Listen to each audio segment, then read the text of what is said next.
我们到达营地了。威斯康星州的气候啊，真的特别好。现在户外温度啊23度，哎呀，芝加哥啊，把我们俩给冻坏了。一下子这样小鸟在叫啊，绿绿的草地，我们都有点不适应。90号洲际高速啊，330公里。中间呢，我们加了2次油啊，加了1次 propane。刚才在进营地之前呢，我们在壳牌加了1次油。3块9毛5一加仑，还好，比刚才那个在芝加哥那个地方啊4块6毛6啊，要感觉好很多。我们来之前呢，工作人员给 Kevin 打电话，说原来给你们安排了一个位置，现在呢给你们调整了一下。哎呦 ，Kevin 很紧张，哎呀，为什么要调整啊？坦帕呢就是我们定的 pull slow 的位置，他给了我们 back in 的。后来 Kevin 提出抗议，他给我们又调回去了。那么 Kevin 跟他说，就是调也没办法，人家给你打电话嘛，已经是比较尊重你了。说那我只是要求不要在位置特别小的地方。工作人员说位置很宽敞的，看看位置有多宽敞，又是一个把边的位置啊！你看看我们的位置，又是一个把边的位置。你看看我和 Kevin 之间的距离，就应该知道我们这个地方有多么宽广。然后我们的对面，类似一下一个营地里的小公园，哎呀，太美了！就我们一辆车。凯文说：“你去讲吧，敞开讲，都不会影响别人。”好，到达威斯康星州，也就是康州。目前为止呢，时差还是1小时，也就是说和温哥华的时差呢还是2个小时。我们从佛州出来到阿拉巴马的时候呢，时间变了1个小时。然后呢，到了肯塔基州，目前我们从佛州出发到威斯康星州，时差仍旧维持着阿拉巴马的时间。和温哥华相差2个小时。哎呀，天气好啊，我心情也好，我恨不得多讲一点。在这个地方呢，我们也将逗留6个晚上啊。我们在芝加哥的北郊也住了6个晚上。到了威斯康星啊，我感觉又回温哥华了。这儿的气温啊和亚特兰大比较像，和温哥华的春天也很像。那么在这儿呢，我们也是居住6个晚上。没有特别的游览的行程，最主要呢也是周边走一走、逛一逛，然后呢也有 Kevin 最主要的工作剪一剪视频。我们的视频的特色呢就是活人感，然后当下感、即时感，就是我们会把自己的感受、会自己的感想，还有当时这个环美旅行中我们碰到的所有问题，都比较及时的和小伙伴们分享。所以说呢，就是这一点上 Kevin 也是很辛苦的。每天晚上我都给他加大鸡腿，大家也放心。那好的，那我们现在就落位了。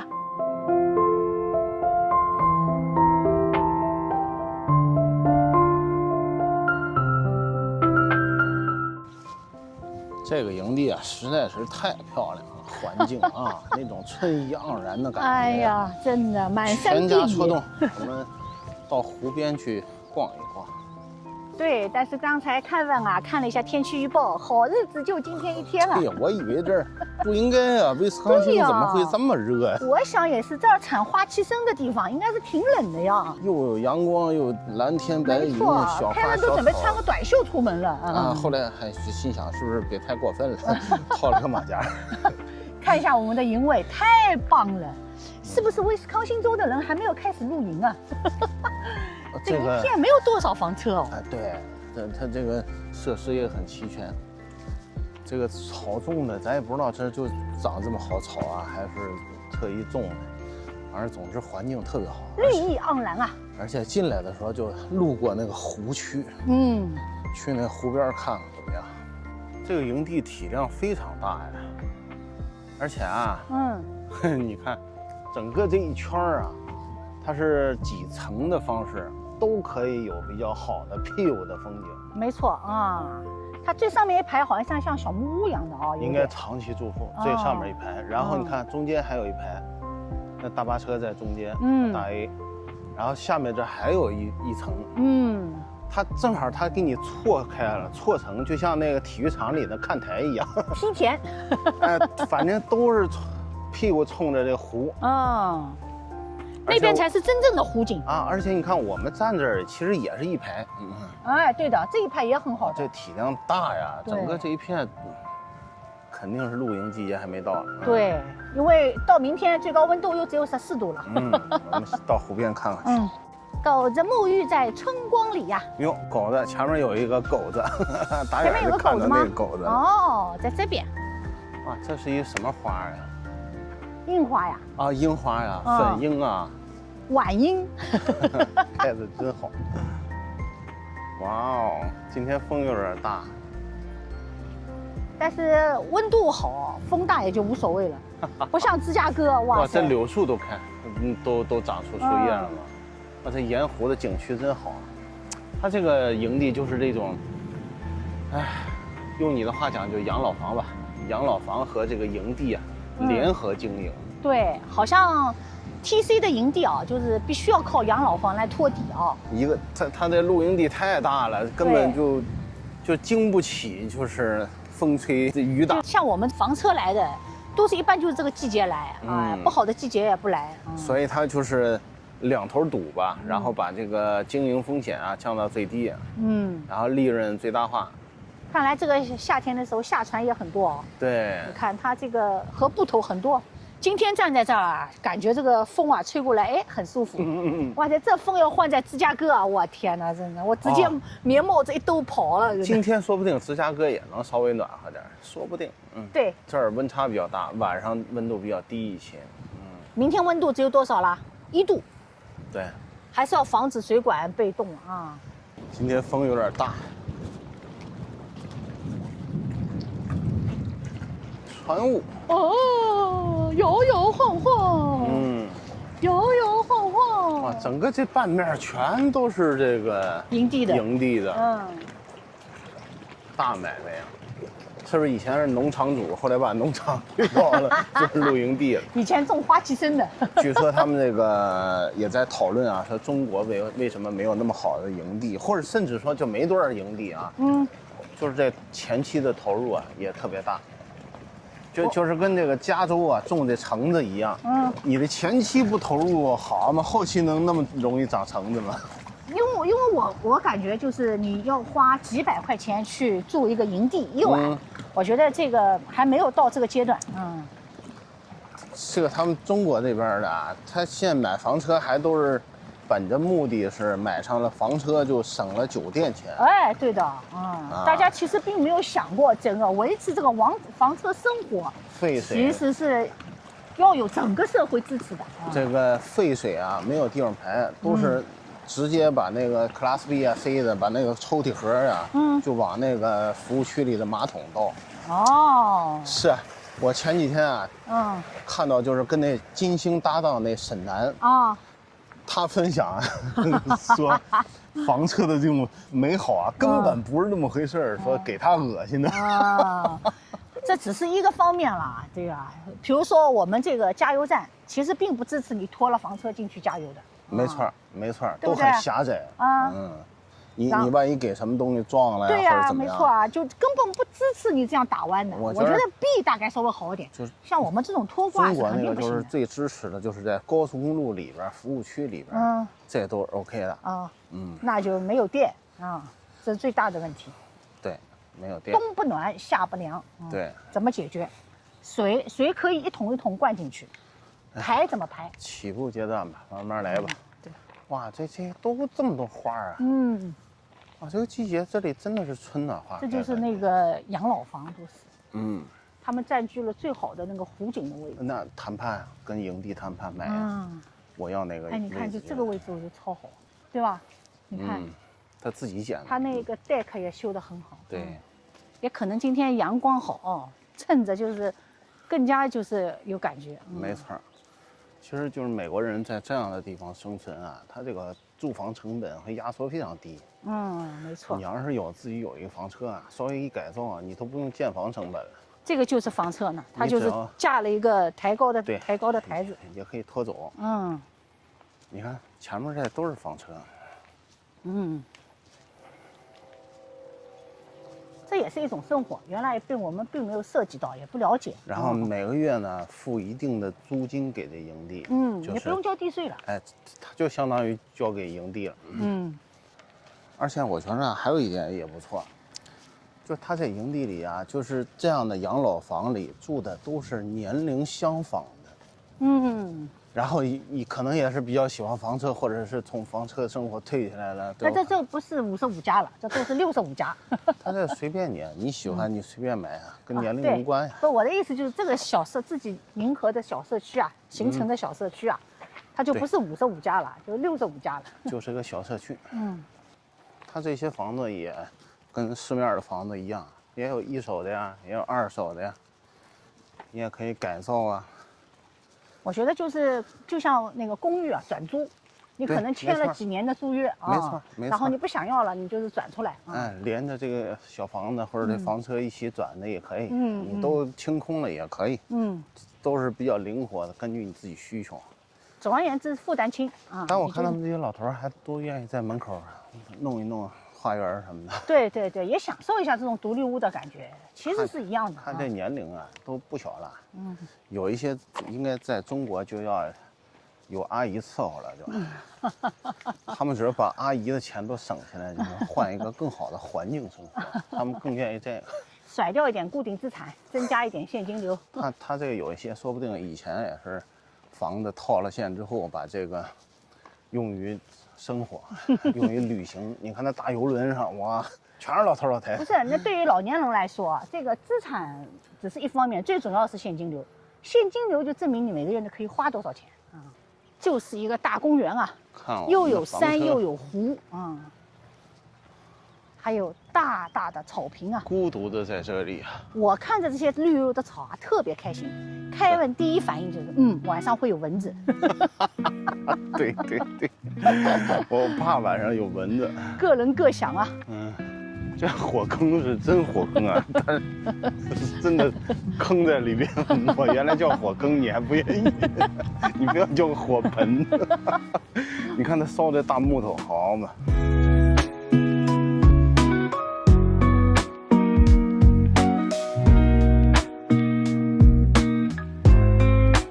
我们现在在美国威斯康星州的这个地方，好像叫拉考斯，不知道读的对不对啊？反正紧邻明尼苏达州的这么一个地方。因为我们芝加哥住的地方就是靠近那个威斯康星州的啊。没错没错。等于说我们从威斯康星州的这一头穿到了那头，靠近了明尼苏达州这儿。对对。明尼苏达州大家应该知道啊，有一本著名的美剧，对我也是影响非常深，看了没有？叫《冰雪暴》。我们家受美剧影响中毒很深啊。凯文动不动就是说什么篮球队、什么密尔沃基啊什么的啊。对，本来威斯康星州呢还在考虑是不是要去一趟密尔沃基，那当年易建联打球的地方。但是后来呢，因为芝加哥感觉时间不够，没错，又反复的去芝加哥。我们最终还是把那个所有的游览时间都留在了芝加哥啊。对对对。周边的这些有名的没名的我们都没走，都没去。但是来这个地方呢，感觉跟这个芝加哥呀不太一样啊。这个地方人口稀少一些，这里可是美国著名的摇摆州啊。哦。不得了啊！就是不表态、不负责。也不是，那他一表态就成了。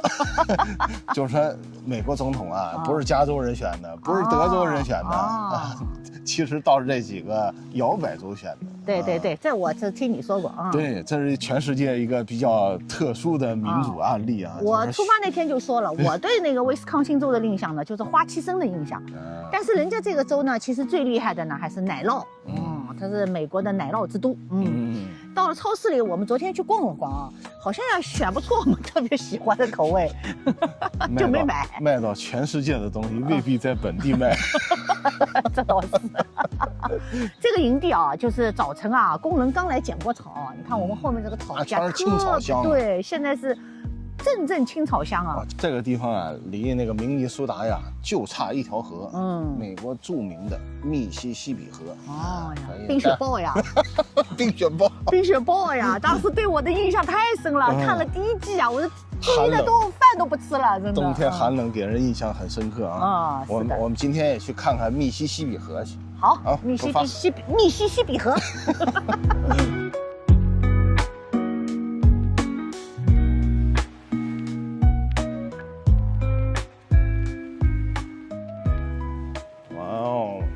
这儿竟然还有能烧壁炉的地方哦，烧真的木材的地方。我现在已经上来了，我已经看到了，哇哦，真不错，这角度太棒了。这儿就是一大悬崖，哇哦，这城市太绿化了，快看看，快！哇塞，俯瞰小城啊！对，俯瞰整个小城啊。哎呦，明尼苏达在哪？密苏达，那密西西比河嘛，沿着这密西西比河那边全都是哦，这个其实就像华盛顿州和俄勒冈州啊，没错，中间也是过了桥就是另外一个州了。没错，就是以这个密西西比河为界限。这密西西比河厉害了，那在美国那不得了啊！那整个中西部地区啊，全都靠这条河呀。所有的小的河流最后都汇聚到密西西比河，然后最后从路易斯安那州，离那个新奥尔良很近的地方汇入墨西哥湾。它这儿下边还有一条铁路呢。对，哇，这我想到秋天是不是非常漂亮啊？没错，这个景象真的，这地方真棒啊！你看那儿还有非常不错的学校啊。实验小学、实验中学，一中、二中、三中，威斯康星大学附中。哦，真的，就是你看，就是对呀，中部地区哦，这么绿哦，啊，对呀，所以我就说这地区啊特别绿，一不缺少雨，而且呢土质非常好，因为你要去佛州看那地下全都是沙子，没错，这儿地。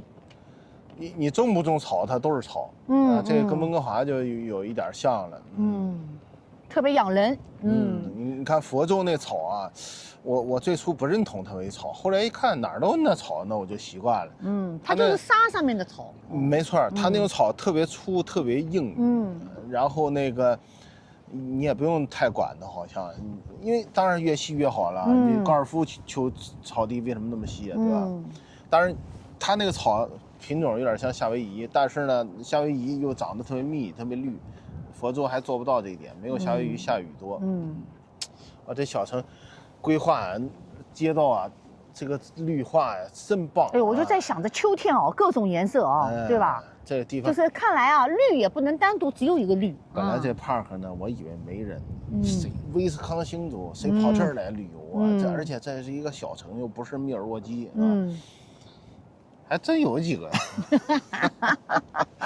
前面有个地方，那突出去的瞭望角，我们也去看看。走，我找的这些地方，但是我也没想到它有如此般的景色。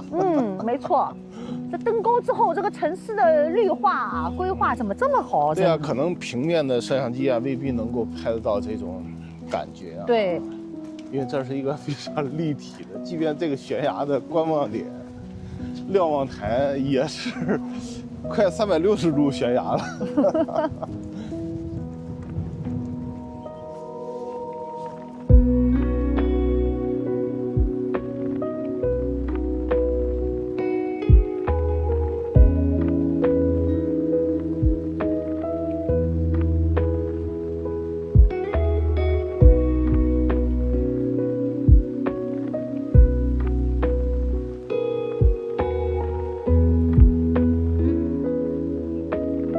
而且以我们经常评判人家家庭生活的情况啊，你一看那家家户户那草坪，对，你就能感觉他这个对待生活的态度。相对而言，我觉得这儿养育草也相对简单一点啊。你看我们温哥华评论别的家也是这样，谁家的草，你看，比如说。我就不比如说有些地区，那门口那草都烂到不行了，对吧？对，草坪好，一个是证明这个屋主啊热爱生活，对，勤动手啊，没错。还有一个或者就因为他愿意花钱雇人动手。对，有一些房子啊都是19多少年的，对吧？然后门口那草啊一塌糊涂，基本上就是把这个租给外边乱七八糟的，一间一间租出去，所以他这个生活水平它是有限的。然后你看这边是一个大的高尔夫草坪，对的，高尔夫球场，而且在这个季节，你看它高尔夫的草都这么好啊。好，我们到这个密西西比河呀，叫什么？滨江大道去看看。湖滨大道。湖滨大道。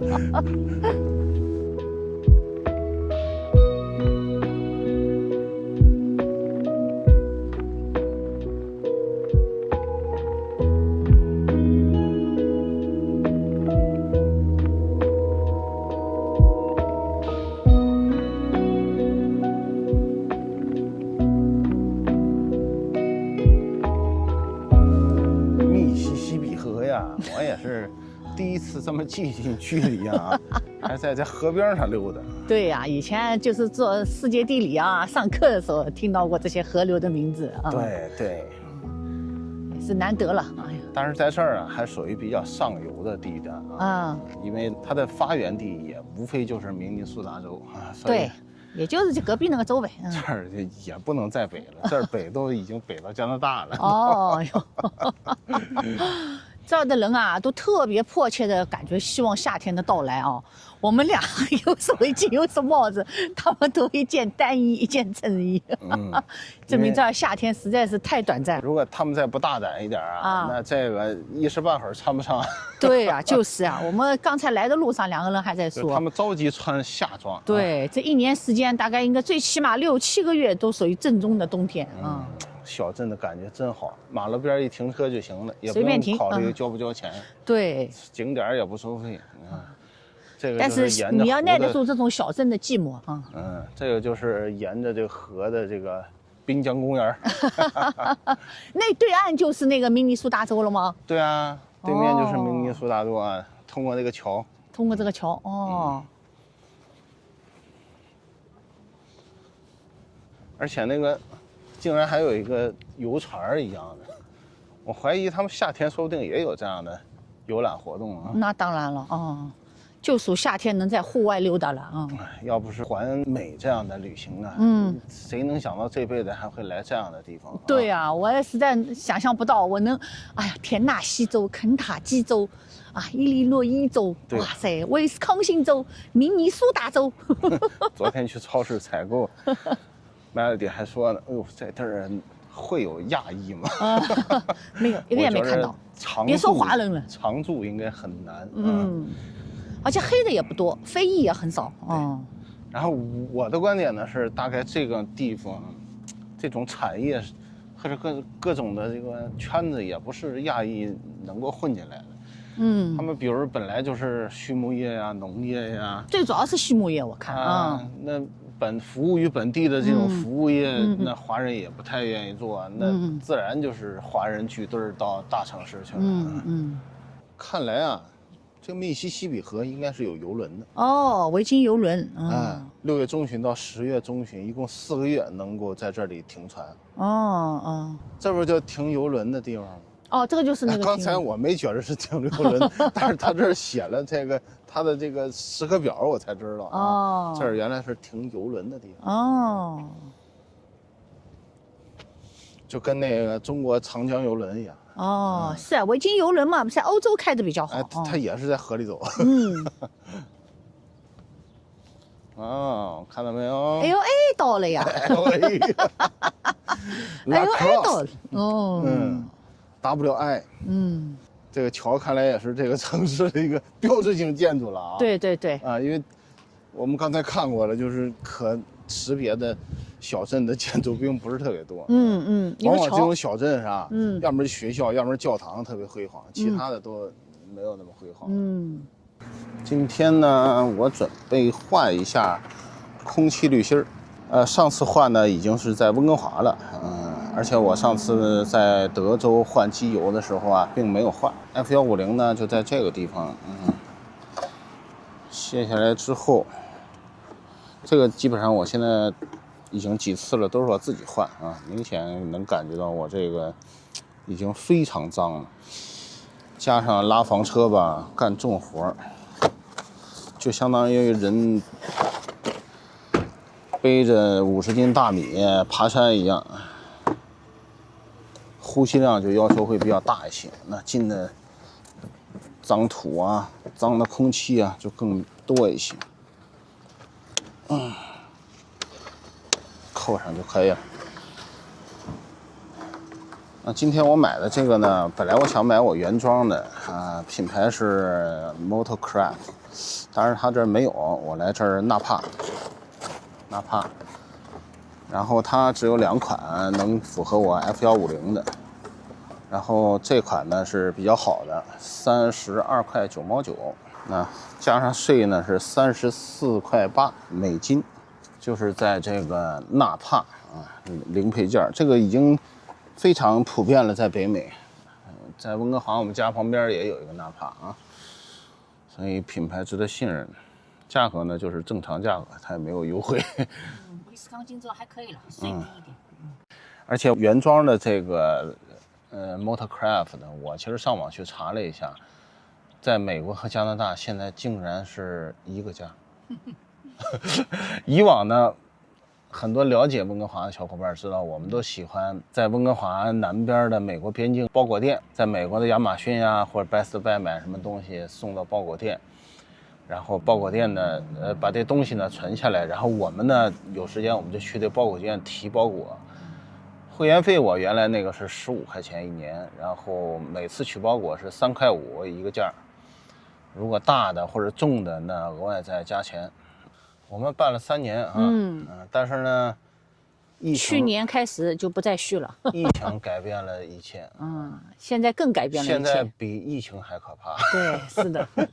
因为以往呢，即便加上3块5美金的这个包裹费，像我买这种东西，就是美国还便宜好吧？现在我一看一个价，现在无非就是差一点税了因为温哥华12%的税。那么有些地方5.5有些地方6也就是这点了。而且我预计今年还想换一套皮卡的轮胎，我也上网看了一下，太不可思议了，又是差不多一个价，便宜一多多，便宜一多多。以往其实大家都知道，去美国换轮胎会省下好多钱，现在也就是说，你特意要去办点什么时候去美国，肯定是不合算的。对，买点什么换点什么。对，只有你如果是有旅行的需求，或者说有办事的要求然后顺便办这些事情，那还是稍微值得的。否则根本没有必要跨境办这些事情。所以我说我那个美国就是华盛顿那个包裹店，我已经不准备再续费了。因为去年年底就停掉了因为有些政策呢可能会影响更长的时间。而且最主要是那个老百姓嘛，我们用脚投票的在物价上面是用脚投票的，对，基本上没有什么太大差价了。那么现在美国和加拿大，我们感受这一圈下来最大的感受呢，物品的丰富度呢，目前当然还是美国的要丰富得多加拿大可选择的范围没有美国的广，但是从价格上来讲，我们感觉已经没有特别大的这个差价了。但是也不是说一定选择多就好了。你想想看。就像他们选总统一样，一共就2个选择，选 A 选 B。我们上学的时候最喜欢双选题，或者是50%的正确这个谈不上正确了，说不定像加拿大就比较复杂一下，起码要有3到4个选项，那这就相当于多选题了，这就难了。那有些无非是陪跑的。这也得实话说。我突然想起，因为威斯康星你不得不想起。哪年他们选总统都要来拜票，重要的摇摆州因为这个威斯康星是一个比较摇摆的地方，所以我在想如果你是保守派，你要是生活在加州，那你这辈子要气死了，那选什么跟你有什么关系呢？没错，但这种民主制度下。跟你没有任何关系，因为你的一票不计入总票数，只计入一个选举人团的票数。对，是的，它和台湾还是不一样，台湾最起码还是1人1票，对，他们是1人1票，加拿大也是1人1票，加拿大也不能说1人1票，不是完全一样的，加拿大是选区，一共有300多个选区，没错。